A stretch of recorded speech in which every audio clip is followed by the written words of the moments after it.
Presiden Joko Widodo menekankan pemberian izin hak guna usaha bagi investor di IKN hingga 190 tahun dilakukan demi menarik investasi seluas-luasnya. Memiliki tanah di sekitar ibu kota Nusantara, sejumlah warga hanya mendapat sertifikat hak pakai selama 10 tahun. Hal ini membuat resah para pemilik lahan yang telah tinggal puluhan tahun di sana. Hingga kini, pemerintah mengklaim masih ada 2.086 hektar lahan yang bermasalah di IKN. Mana janjinya? Keluarkan! Mana janjinya kepala dinas? Kami warga negara Indonesia juga berhak menempati negara ini, bukan warga negara asing. Dengan itu kuping yang tertutup, dibuka telinganya. Kalau saya tinggal dibungkus masuk kuburan, tapi generasi yang muda ini mau dikemanakan? Betul! IKN for sale, negeri dijual, rakyat pun seperti tamu di tanahnya sendiri. Halo Sobat RC, gimana kabar kalian? Kali ini kita akan membahas topik yang bikin kita jadi miris sambil ngelus dada. Ada dari para saudara-saudara kita di sana, walaupun mereka asli orang pribumi, tapi seperti tamu di tanahnya sendiri. Jadi, ini cerita tentang proyek yang super ambisius pemerintahan Mulyono, yaitu Ibu Kota Nusantara atau IKN. Udah pernah denger kan? Ibu kota baru yang katanya bakal jadi simbol kemajuan Indonesia. Tapi di balik pembangunan gedung-gedung yang mega, ada banyak sekali cerita-cerita yang membuat kita sedih, gemes dan gelisah. Kita mulai dari kebijakan kontroversial, yaitu tentang hak guna usaha atau HGU yang diobral sampai 190 tahun lamanya. Bayangin sob, tanah kita di Kalimantan, tempat masyarakat adat dan para petani menggantungkan hidupnya, bisa dikuasai oleh investor sampai hampir 2 abad lamanya. Wih, lama banget ya. Bahkan di Hongkong aja cuma 99 tahun. Tapi di Konoha ini tidak tanggung-tanggung, warga asing bisa menempati hingga 2 abad lamanya. Dan ketika kita bertanya, buat siapa sih ini semua? Buat rakyat? Enggak lah kalau buat rakyat. Ngapain HGU bisa sampai segitu lamanya? Ini kayak negara sudah mau dijual habis-habisan ke investor. Ini pun sudah kayak IKN for sale. Miris kan? Kalau dilihat dari perspektif kita yang rakyat kecil ini sudah tidak jauh beda dari penjajahan zaman kolonial. Cuma bedanya di sini, yang ngejajah sekarang bukanlah orang-orang Belanda, tapi saudara kita sendiri. Mereka menjajah bukan dengan senjata, tapi dengan uang serta kebijakan.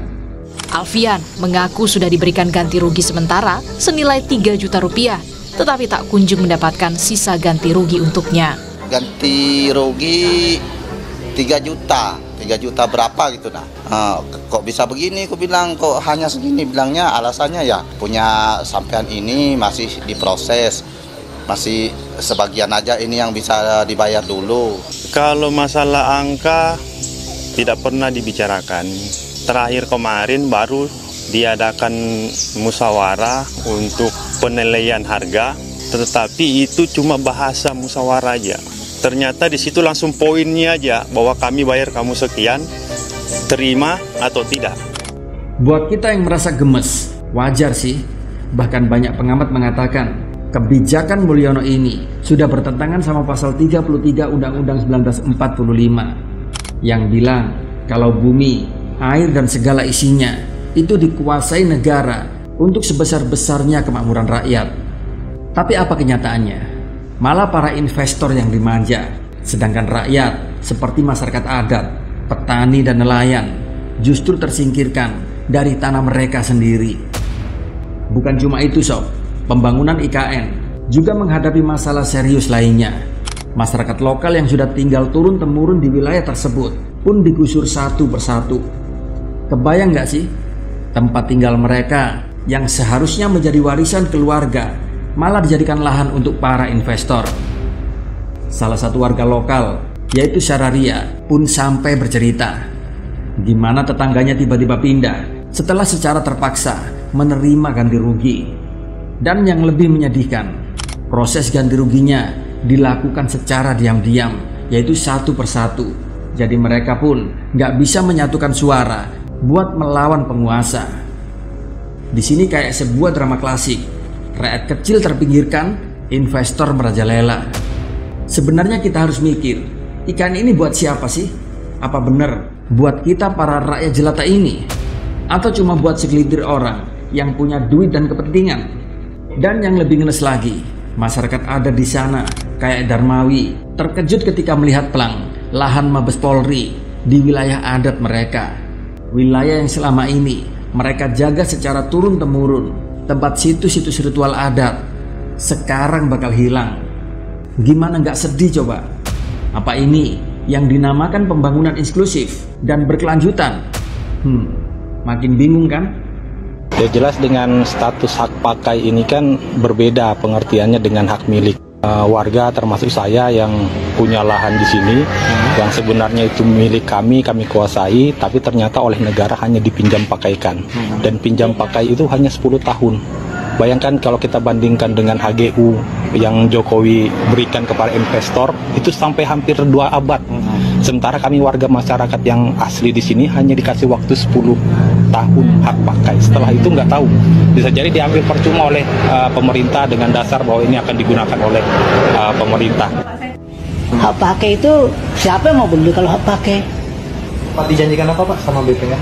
Ya hak pakai dijadikan hak milik. Itu yang sekarang ditunggu masyarakat. Itu yang ditunggu. Saya sementara ngurus ngambil hak pakainya. Mudah-mudahan BPN tidak mengingkari janjinya.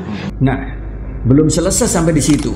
Kepala Otorita IKN beserta wakilnya yang seharusnya mengawasi pembangunan ibu kota ini malah mengundurkan diri secara tiba-tiba. Alasannya katanya alasan pribadi. Tapi kok timingnya pas banget ya ketika proyek IKN lagi dikebut. Di sini saya curiga, jangan-jangan mereka tahu ada sesuatu yang nggak pernah kita tahu. Kalau dilihat dari besarnya anggaran yang dibutuhkan buat bangun IKN, wajar saja sih kalau banyak yang mundur. Total biaya IKN ini pun diperkirakan mencapai 466 triliun rupiah. Dan ini adalah sebuah angka yang begitu fantastis buat proyek ibu kota baru. Dari angka tersebut, 252,5 triliun katanya mau didapat dari kerjasama pemerintah dan swasta. Tapi kenyataannya, para investor juga mikir-mikir buat masuk proyek ini. Gimana enggak coba? Kondisi ekonomi Indonesia saat ini lagi tidak stabil. Kalau diinvestkan kan takutnya uangnya pasti nggak balik modal. Dan ironisnya, IKN dikejar selesai, tapi rakyat harus berjuang dari hari ke hari dan semakin kesulitan. Coba deh kita bayangin, gimana nasib masyarakat kecil yang kena dampak langsung dari proyek ini.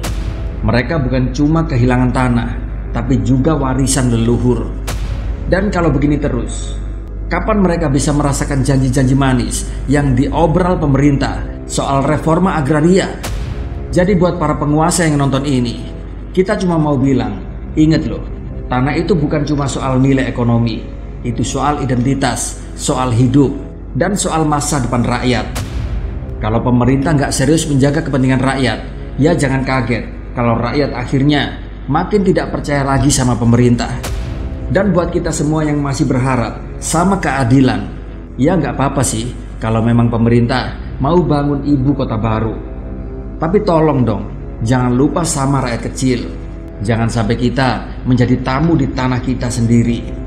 Terakhir nih, pesan buat teman-teman RJ semuanya, jangan bosen-bosen ya buat ngingetin penguasa. Karena mereka dibayar untuk kerja buat kita, bukan kerja buat para investor.